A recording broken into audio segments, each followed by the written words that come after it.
কোনো পেনশন নেই, কোনো আপনার উৎসব ভাতা নেই, কোনো স্কিম নেই, তারা কোনো লোন পায় না ব্যাংক থেকে। এই মানুষগুলোর জীবন বাঁচানো বা তার সন্তানের জীবন বাঁচানোর জন্য কি সে সাহায্য চাইতে পারে না? আমার অভিনয় শিল্পী জীবনেও যদি আমি পেনশন সিস্টেমটা দেখে যেতে পারতাম, আমার খুব ভালো লাগতো যে পরিশ্রম করেছি।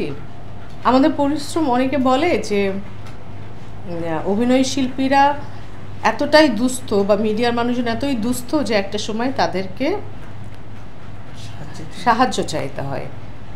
এটা বলতে আমার কষ্ট হচ্ছে, এবং এটা অভিনয় না, এটা বলতে কষ্ট হচ্ছে এই কারণে যে আমাদের কি পরিমাণে কস্টিউম লাগে, আমাদের কি পরিমাণে গাড়ি ভাড়া লাগে,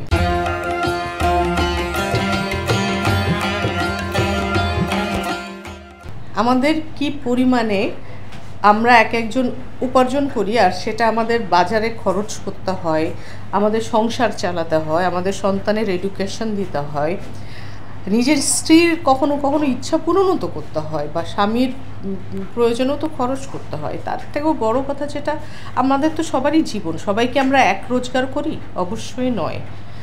তো যেহেতু একটি পেশায় কোনো পেনশন নেই, কোনো আপনার উৎসব ভাতা নেই, কোনো স্কিম নেই, তারা কোনো লোন পায় না ব্যাংক থেকে, এই মানুষগুলোর জীবন বাঁচানো বা তার সন্তানের জীবন বাঁচানোর জন্য কি সে সাহায্য চাইতে পারে না? যারা অভিনয় শিল্পের সাথে জড়িত না, বা যাদের মিডিয়া পেশা নয়, আমি, আপনি, আমার সাংবাদিক ভাইয়ের আপনারা আছেন, আমরা সবাই কিন্তু একটা জায়গায় মিডিয়ার বিভিন্ন সার্কেল, তাই না? আমরা বিভিন্ন পার্ট। তো আমরা এই পুরো মিডিয়াকে বাদ দিয়ে যদি বলি, অন্য পেশার কেউ কি সাহায্য চায় না? আপনি কি প্রতিদিন এটা ফেসবুকে শেয়ার করছি না? একটা সন্তানের জন্য, একজন বাবার জন্য, একজন মায়ের জন্য, একজন বন্ধুর জন্যে। তো সেটা কোনো দোষের নয়, সব দোষ অভিনয় শিল্পীদের, যাদের জীবনে কিছুই নাই, শুধু দিন আনি দিন খাই জীবন। আক্ষেপ নিয়ে আসলে জীবন চালানো যায় না, আক্ষেপ নিয়ে জীবন চালাতে গেলে বারবার পিছনে পড়ে যেতে হয়। এবং আমার কাছে মনে হয় বাস্তবতা থেকে, নিজের ফিলিংস থেকে বলছি, কারোকে দেখে নয়, যে আপনি যত আক্ষেপ করবেন তত আপনি প্রতিহিংসা পরায়ণ হয়ে যাবেন, ঈর্ষান্বিত হয়ে যাবেন, বা ঈর্ষাকাতর হয়ে যাবেন, অথবা দুঃখ বোধে জর্জরিত হয়ে যাবেন।